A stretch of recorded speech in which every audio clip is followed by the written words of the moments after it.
Assalamualaikum warahmatullahi wabarakatuh. Halo semuanya, kami dari kelompok 6 dengan saya Prastia Saputri NPM 2023 14500950 dan teman-teman saya ada. Perkenalkan, nama saya Vanessa Ramadhani Pratiwi dengan NPM 2023 14500 934. Perkenalkan, nama saya Adisti Diva Maharani dengan NPM 2023 14500 953. Assalamualaikum, saya Farid Alfariji dengan NPM 2023 1450 1150. Perkenalkan, nama saya Muhammad Abdul Zikri dengan NPM 2023 145 00 941. Di sini kami akan membawakan materi tentang merancang dan mengelola saluran distribusi dengan dosen pengampu Bapak Ahmad Syaikhuddin. Mari kita simak ke videonya yuk. Jadi materinya yaitu merancang dan mengelola saluran distribusi pemasaran. Isi materi kita hari ini yang pertama ada pengertian saluran distribusi, yang kedua ada tujuan saluran distribusi, yang ketiga ada jenis-jenis saluran distribusi, yang keempat ada faktor-faktor penentu pemilihan saluran, yang kelima ada tahapan merancang saluran distribusi, yang keenam ada strategi pengelolaan saluran, yang ketujuh ada evaluasi dan pengendalian saluran, yang kedelapan ada tantangan dalam pengelolaan saluran. Pengertian saluran distribusi pemasaran. Saluran distribusi pemasaran adalah jalur atau perantara produk dari produsen ke konsumen akhir. Dalam proses ini, saluran distribusi pemasaran untuk menyampaikan produk dan informasi baik secara fisik maupun secara komunikasi.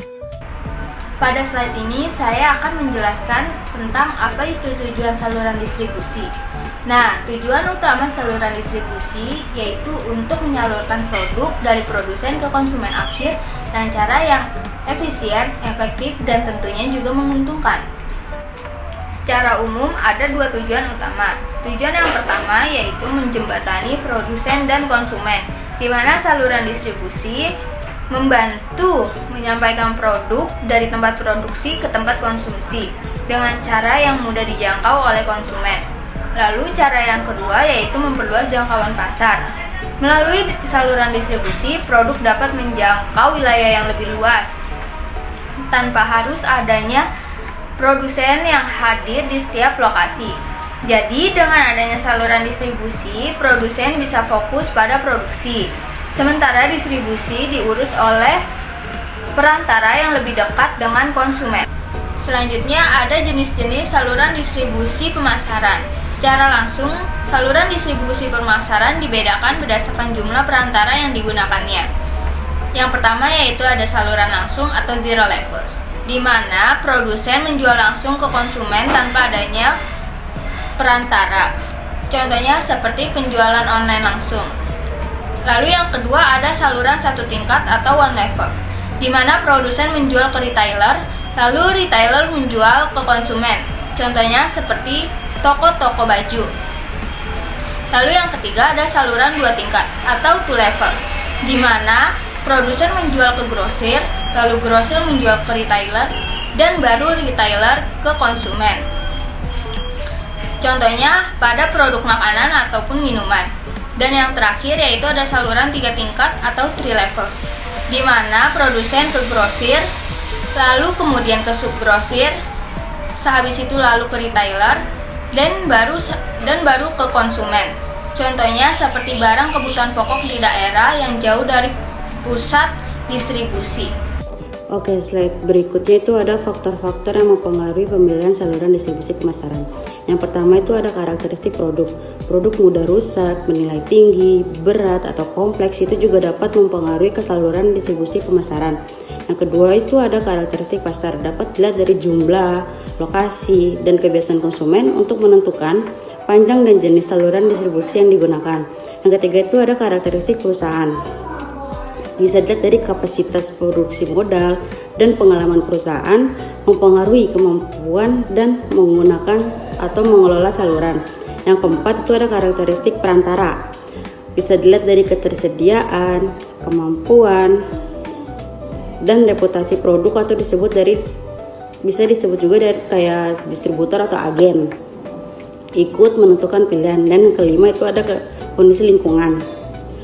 Dari faktor ekonomi, teknologi, dan regulasi pemerintah juga dapat mempengaruhi kegiatan distribusi tersebut. Jadi faktor-faktor yang mempengaruhi pemilihan saluran distribusi pemasaran itu ada 5 yang tadi saya sebut.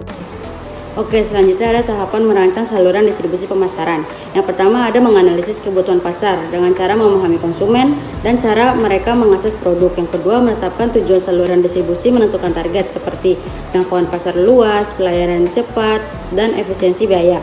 Yang ketiga mengidentifikasi alternatif saluran distribusi, memilih saluran seperti kayak pertama langsung produsen ke konsumen, yang kedua tidak langsung kayak produsen ke perantara, kemudian ke konsumen. Yang keempat, evaluasi alternatif saluran. Menilai alternatif berdasarkan biaya pengendalian, jangkauan pasar, dan efisiensi layanan. Baik, selanjutnya ada strategi mengelola saluran distribusi pemasaran. Yang pertama ada seleksi mitra saluran yang tepat, memilih distributor, agen, atau pengecer yang kompeten dan sesuai dengan target pasar. Yang kedua, membangun hubungan kemitraan, menjalin hubungan jangka panjang dengan mitra saluran melalui komunikasi, pelatihan, dan dukungan. Yang ketiga, pengawasan dan evaluasi kinerja, memantau kinerja secara berkala untuk memastikan efektivitas dan efisiensi distribusi. Yang keempat, ada penyediaan insentif, memberikan bonus, diskon, atau komisi untuk memotivasi mitra saluran mencapai target. Yang kelima, penggunaan teknologi informasi, menggunakan sistem digital seperti ERP atau CRM untuk mempercepat alur informasi dan distribusi barang. Yang keenam, ada fleksibilitas dan adaptasi menyesuaikan strategi distribusi dengan perubahan pasar, teknologi, atau perilaku konsumen. Selanjutnya ada evaluasi dan pengendalian saluran distribusi pemasaran.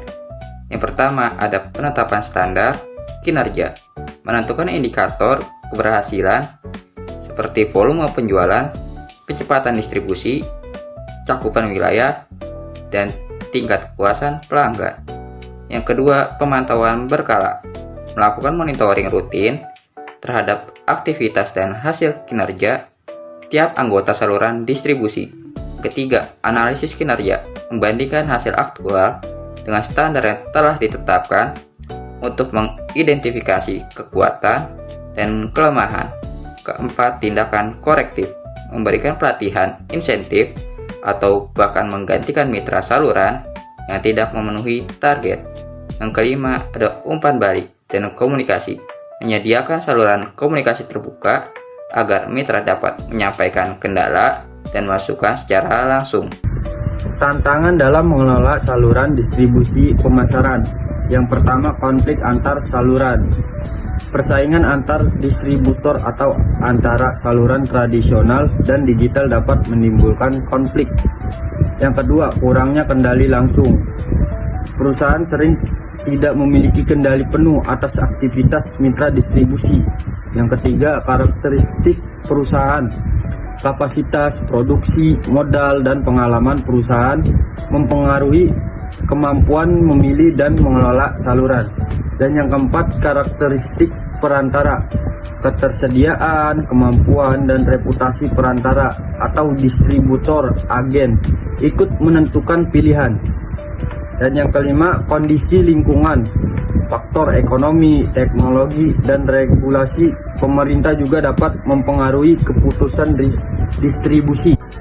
Kesimpulan, merancang dan mengelola saluran distribusi pemasaran merupakan bagian penting dalam strategi pemasaran yang bertuju untuk memastikan produksi sampai ke konsumen secara efisien dan efektif. Pemilihan saluran harus mempertimbangkan karakteristik produk, pasar, perusahaan, dan lingkungan. Pengelolaan saluran memerlukan seleksi mitra yang tepat, pengawasan kinerja, serta penggunaan teknologi untuk meningkatkan koordinasi dan efisiensi. Evaluasi dan pengendalian saluran dilakukan secara berkala untuk mengidentifikasi masalah dan memperbaiki kinerja. Meski menghadapi tantangan seperti konflik saluran, biaya tinggi, dan perubahan pasar. Manajemen distribusi yang baik akan mendukung kepuasan pelanggan dan daya saing perusahaan.